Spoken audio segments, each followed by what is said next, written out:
Manifestement, il sait manifester ses idées et ses positions. Alexandre Morin-Villouellette. Les amateurs de bière le savent depuis des années. S'il y a bien, là, puis il y en a des festibières maintenant au Québec un peu partout, mais s'il y a un festival qui est la grande messe des amateurs de bière, ben c'est le Festival Bière et Saveurs de Chambly, 20e édition cette année, tout un anniversaire qui est à souligner. Luc Rousseau est président directeur général de Concept B, justement derrière le Festival Bière et Saveurs, qui est avec nous aujourd'hui en studio. Bonjour. Bonjour, Monsieur Rousseau. On était excités à l'approche de la 20e édition? On est très excités. On est déjà en train de faire le montage à l'heure où on se parle. Probablement, il est 8 heures et quelques. L'équipe est déjà sur le terrain pour faire les préparatifs. Prendre une bonne semaine, mettre un petit village. On crée un village, dans le fond, pour l'espace de 4 jours. Fait que non, ça va de très bon train. Oui, un espace qui est toujours le même, si je ne m'abuse, là, depuis des années, sur le bord du Richelieu, le bassin Chambly, le fort Chambly qui est à côté. Même site. Est-ce que ça a grandi avec les années? J'imagine, avec la popularité, on n'a pas le choix. On a agrandi, depuis naturellement 2002. On a commencé le festival, a débuté sa première édition en 2002. Fait que, tranquillement, on a agrandi. Là, on n'a plus de place pour agrandir. Il faudrait s'en aller probablement sur la rivière pour pouvoir prendre de la place. Fait que c'est un beau problème. Donc, on essaie de créer des beaux parcours pour nos festivaliers, qui est quand même 60 000 festivaliers là, qui viennent sur 4 jours. Là. C'est quand même un bon nombre, là, mais je pense qu'il y a de la place pour tout le monde. Le site est tellement magnifique, puis quand même aéré. Fait qu'on n'a pas de problème. On n'est plus capable d'agrandir. Il faudrait inclure le phare là, dans nos... Dans notre festival, là, mais on est correct. Oui, ça amènerait d'autres enjeux historiques aussi. Avec tout ça, ça m'inspire une question, M. Rousseau. Qu'est-ce qui a le plus changé en 20 ans, comme ça, là, entre les premières années puis maintenant? J'imagine, juste côté technologique, il y a tellement d'innovations qui se font, mais qu'est-ce qui a le plus changé? Bien, si on regarde au niveau de l'amateur, donc le festivalier, je vous dirais, c'est le côté curieux. Je pense que, de plus en plus, on a de plus en plus de microbrasseries au Québec. Beaucoup de produits. On est rendu, je pense, à 324 microbrasseries au Québec. On en a 75 qui sont présentes pendant le festival. Je pense que c'est ce côté-là, très curieux, que je trouve qui a beaucoup évolué quand on parle avec nos festivaliers qui posent beaucoup de questions, s'intéressent à qu'est-ce qu'ils boivent. Puis ça, c'était un peu notre mission. C'était de mettre ça en lumière, tu sais, ce beau produit-là, puis de créer cette curiosité-là, de savoir qui est derrière ces produits-là. C'est une industrie qui est quand même pas facile. On pense que c'est facile de brasser de la bière, là, mais c'est tout quelque chose de créer un beau produit. Fait que donc, je pense que c'est sur 20 ans, là, sur 20 éditions, c'est vraiment le côté, ce côté-là qui a changé. Oui, il y a plus de microbrasseries, beaucoup, hein, ça a poussé comme des champignons au Québec, mais beaucoup de brasseries. Beaucoup aussi de nouvelles bières, de nouveaux types de bières qui n'existaient peut-être pas pour les amateurs il y a 20 ans. Hein. On parle de gauze, on parle de bière sûre, on parle de toutes sortes de bières. Ça aussi, j'imagine, c'est un gros attrait pour les festivaliers. Bière de petits fruits aussi, tu sais, là, qui prennent de plus en plus. Oui, définitivement, la nouveauté. Tout le monde, à tous les ans, on demande à nos exposants d'essayer d'arriver avec des nouveautés pendant le festival. Fait que donc, c'est un peu le petit côté curieux. Là. Tout le monde part à l'aventure de voir qui va avoir fait la nouvelle bière ou quelque chose complètement champ gauche. Mais oui, ça a changé. Hein. On recule dans les premières années. On était plus dans le standard, hein, la Pilsner, une petite Stout, et ainsi de suite. Et là, ça s'est diversifié. Puis je pense que c'est bien. Je pense que ça permet justement d'avoir une bière pour tout le monde. Moi, les gens, quand ils me demandent, là, écoute, je bois pas de bière, c'est un beau challenge puis je le prends, de dire, parfait, on va faire le tour. Je suis convaincu qu'on va trouver une bière pour toi d'ici la fin du festival parce qu'il y a tellement de diversité. Oui, puis il n'y a pas juste des bières non plus. Hein. On a d'autres produits alcoolisés aussi qui sont servis, des cidres et autres. Absolument. Hydromel, cidre, vin aussi. Donc, vin québécois. Cette année, on a Sommelier Nordique qui va avoir un kiosque qui va venir faire découvrir plusieurs vins québécois. Je pense qu'on a des beaux vignobles également. Bière saveur, c'est pas juste ça. On a le sans-alcool aussi qui va être présent. Ça aussi, ça a pris de l'ampleur, je vous dirais, de plus en plus. Là. Les gens, je pense, sont plus consciencieux, que ce soit sans gluten. Donc, cette année, là, on a vraiment toute cette diversité-là sur place. Oui, je rappelle, ça s'appelle aussi bière et saveur parce qu'il y a des exposants qui sont pas des vendeurs de bière ni même de cidre ou de vin. Il y a de la bouffe aussi, beaucoup. On a-tu des nouveautés cette année côté nourriture? On a un côté homard, donc on a vraiment, guédille d'homard et choses. On a essayé d'aller aussi dans du santé, donc salade et ainsi de suite. Là, on a un petit côté végétarien. On a plusieurs offres végétariennes pour les festivaliers. C'est important. Oui, on veut bien boire, mais il faut aussi manger pendant ça. Fait qu'on a à peu près une vingtaine là, quand même d'exposants de nourriture qui vont pouvoir partager leur belle passion de la nourriture avec eux. Spectacles aussi qui vont être présentés. C'est un classique du bière et saveur. On va avoir de la musique, on va avoir des shows pour accompagner les gens. C'est qui est là cette année? On a la scène naturellement de la Gabière, qui est notre scène principale. Et cette année, écoutez, on a beaucoup de spectacles. On est toujours en train de garder le côté québécois. Pour nous, c'est super important. Des artistes. On a Pascal Picard qui va être là. Je crois que c'est le vendredi.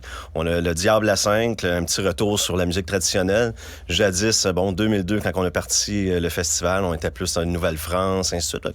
Petit clin d'œil sur la musique traditionnelle. Puis on a le petit Béliveau aussi qui va être là. Puis Passe-moi le POC. Hommage au colloque. Ça, c'est nos têtes d'affiche, si vous voulez. Là. Après ça, on a toujours de la musique là, durant toute la journée. Oui, ça vaut la peine quand même d'avoir un bon ton québécois. À côté du Fort Chambly, là, on va se garder une petite gêne quand même de mettre d'autres types de musique.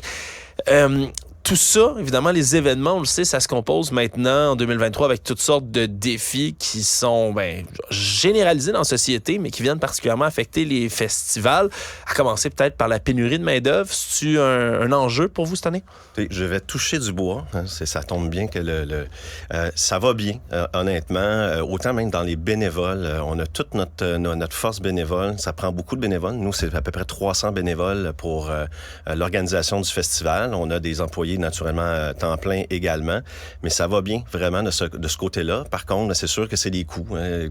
Vous parliez là, des défis, je pense que c'est plus les coûts de l'inflation. Absolument. Là. C'est normal, c'est correct, mais on navigue à travers ça, mais on est très fiers là, d'avoir tout notre personnel, toute notre équipe en place. Ouais, l'inflation, j'imagine que ça a dû toucher aussi, là, c'est pas de votre faute à vous, mais ça a dû toucher aussi le prix des bières quand même auprès des exposants.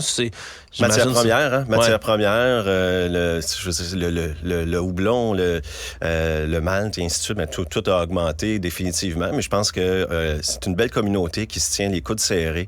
Puis ça, c'est important à dire parce que oui, il y a eu une certaine augmentation du prix de la bière, du vin, mais je pense que ça n'a pas été une augmentation si grande. Puis ça, c'est parce qu'on travaille très bien ensemble. On se tient serré pour offrir justement aux clients un produit de qualité, mais à un prix qui est quand même abordable malgré l'inflation. Tantôt, vous parliez de la multiplication des microbrasseries aussi. C'est-tu rendu un beau problème, ça? Est-ce qu'on doit refuser des micros? Est-ce qu'on doit faire un tri là-dedans avant un festival?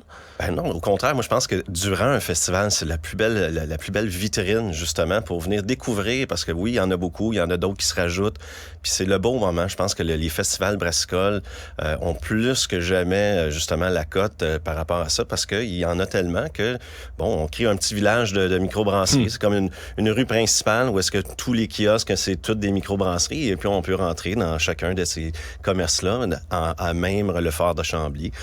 Donc je pense que c'est pas un problème, c'est un beau problème. La diversité est là. Puis je pense que on va probablement se ramasser avec des microbrasseries de quartier. Des belles petites places où est-ce qu'on aime bien ça, on s'en va là, dans un petit 15 km². Là. Je pense qu'il y a encore de la place en masse pour des microbrasseurs au Québec. On va inspirer la question suivante. Tantôt, on a fait un petit retour en arrière sur les 20 dernières années. Si on parle des 20 prochaines, M. Rousseau, est-ce qu'on a des objectifs à long terme du côté du Festival Bière et Saveurs qui s'en viennent pour les prochaines années? Je pense que c'est de continuer la recette qui est en place, qui a toujours été de mettre en valeur les artisans du Québec, puis on va le continuer à le faire pour les 20 prochaines années. Ça, c'est sûr et certain.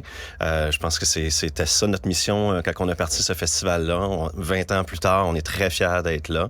On est très fiers d'avoir aussi la crédibilité qu'on a gagnée en 20 ans, puis on va continuer continuer avec le même engouement pour les 20 prochaines années, définitivement. Oui, puis c'est quelque chose qui tient à cœur, je pense, aux résidents de Chambly. Hein. C'est quelque chose, la communication avec la ville, l'entente, ça s'est toujours bien fait. Puis j'imagine que pour l'endroit, eux sont toujours très heureux de vous recevoir. Ça a toujours été une belle collaboration avec la ville. D'ailleurs, c'est la ville qui avait un souhait. Là, je fais vraiment un retour. Quand on a parti notre événement en 2002, c'est la ville qui avait un souhait d'avoir un festival de la sorte. Donc, ça faisait partie vraiment intégrale de la vision de la ville. On est un événement structurant. Les citoyens, ils ont un rabais. Le vendredi, ils peuvent venir, ils ont un rabais citoyen parce qu'on est une belle communauté. Et on fait rayonner la ville. Hein. Je l'ai dit tantôt, c'est 60 000 visiteurs sur 4 jours qui viennent rencontrer les gens, qui viennent voir la belle région de Chambly, le phare et tous ses attraits. Je pense que c'est vraiment de bon augure pour ça. Puis la ville nous a très bien accompagnés depuis maintenant 20 ans. Terminant, M. Rousseau, vous le dites, vous aimez faire rayonner toutes sortes de produits. Est-ce qu'il y a des produits, des microbrasseries vraiment à surveiller là, pour les amateurs? On veut pas jouer au chouchou, mais c'est qu'il y a des produits quand même sur lesquels il faut porter une attention particulière si on vient en fin de semaine. Je vais faire attention parce qu'il y en a tellement, puis je veux jamais mettre Bien sûr. J'aime beaucoup en ce moment Terre à boire, qui est une microbrasserie à Saint-Blaise-sur-Richelieu, et il y a Champ-Libre également, qui produisent vraiment des bières en cultivant tout ce qu'ils ont. Donc, le petit côté fermier, ça, c'est quelque chose qui m'appelle. Par contre, il y a tellement de beaux produits. On a Bas-Canada qui est là, on a Messorem, on en a, on a La Gabière qui est un de nos partenaires, naturellement. Bedonden et Bedonron, qui est à Chambly, que vous connaissez peut-être, qui font des bières d'exception. Mais je crois que tous ceux qui sont présents au festival, c'est justement parce qu'ils font des produits d'exception, qui brassent bien, qui font des produits qui sont les chouchous, justement, de tous nos festivaliers. Puis on en est très fiers. Fait que j'ai pas vraiment de parti pris en ce moment. Là. Je pense que tout le monde produit des bières d'exception en ce moment. Vraiment. Bon, ben, on a hâte de s'y rendre. C'est du 1er au 4 septembre. Je le rappelle que ça va se dérouler, ce festival Bière et saveurs de Chambly. Luc Rousseau, vous êtes le président directeur général de Concept B derrière l'événement. Merci beaucoup d'avoir été en studio avec nous. Ben, merci, ça fait plaisir. Ne ratez plus rien.